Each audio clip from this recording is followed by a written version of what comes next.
A single bottle of beer once sold at an auction for over $500,000. It wasn't covered in diamonds, and it didn't have gold flakes inside. It was just fermented grain. So what could possibly make a drink worth the price of a luxury mansion? To understand that, you have to look past the fizzy yellow water you see at the grocery store. Because the world of beer is actually a massive maze of accidental inventions, bitter wartime rivalries, and a bizarre Belgian drink that is brewed by literally leaving the windows open and letting wild, invisible bacteria float into the tank. It looks completely overwhelming, but every single beer on Earth actually belongs to just two rival empires, and the war between them all comes down to the yeast. Ales use warm-loving yeast that hangs out at the top of the tank, working fast to create fruity, complex profiles. Lagers use cold-loving yeast that settles at the very bottom, working incredibly slowly to create a super crisp, clean finish, where the alcohol completely hides in the background. Let's start with the lagers, the undisputed kings of the modern grocery store. The absolute ruler of this empire is the Pilsner, born in the Czech city of Plzeň in 1842. Before it arrived, most beer was dark and murky.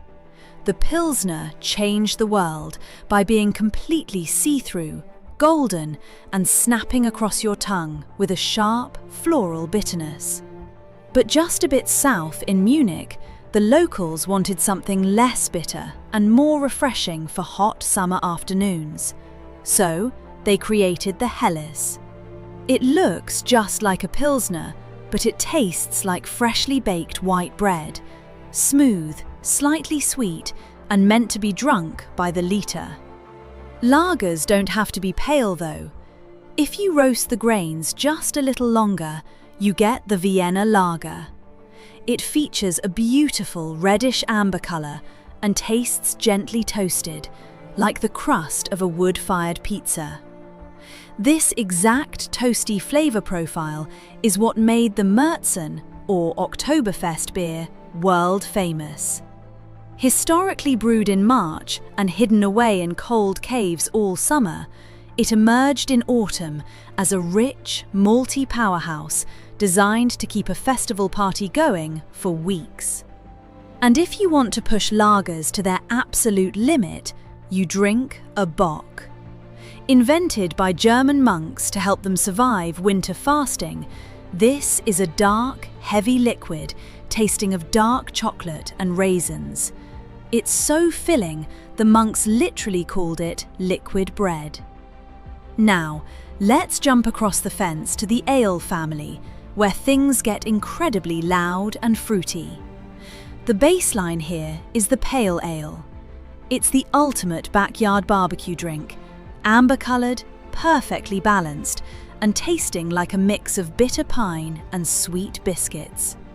But back in the 1700s, British sailors trying to ship pale ale to soldiers in India faced a major problem.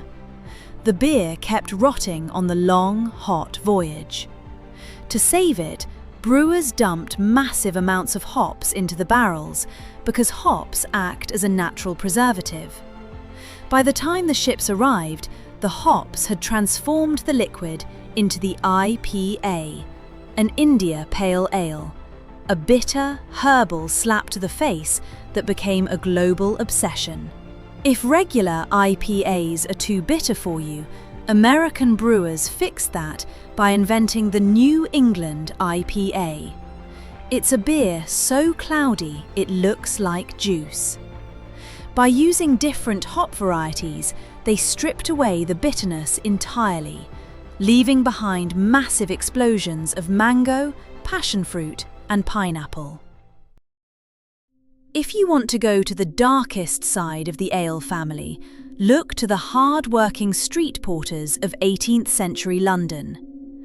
They needed a cheap, heavy energy drink, so brewers created the porter using heavily scorched grains. It tasted like dark coffee and smoke. Eventually, brewers made an extra strong version of the porter, which became known as the stout. Think of Guinness. It's so dark it literally absorbs light, with a creamy white foam that tastes like bitter espresso and dark chocolate. But ales can also be light and breezy. Enter the wheat beer. By swapping out standard barley for wheat, German brewers created a pale, unfiltered beer that naturally tastes like bananas and cloves. In neighbouring Belgium, they took this idea and added a twist to create the Belgian wit beer. They throw orange peel and coriander seeds directly into the boiling brew, making it taste incredibly bright, citrusy, and refreshing. The Belgians love rules, except when it comes to brewing. In the countryside, farmers used to brew saison in the winter to feed their farmhands in the summer. Every farm used a different secret recipe, resulting in a wild, spicy, earthy beer that tastes like fresh hay and cracked pepper. Finally, we reach the weirdest beer on earth, the lambic. Remember those open windows? While every other beer on this list uses carefully guarded factory yeast, lambic brewers leave their brewery windows wide open at night in one specific valley in Belgium. Wild, native bacteria float in on the wind and land in the liquid. The result is a beer aged for years in wooden barrels that tastes sour, tart, and complex, closer to a fine champagne than a standard six-pack. When you look at a bar menu, it can feel overwhelming, but every single choice is just a different combination of the exact same 4 ingredients: water, grain, hops, and yeast. From the crisp snap of a Czech Pilsner to the wild, sour funk of a Belgian lambic, beer became one of the world's most diverse drinks because thousands of years of human history are baked directly into the glass.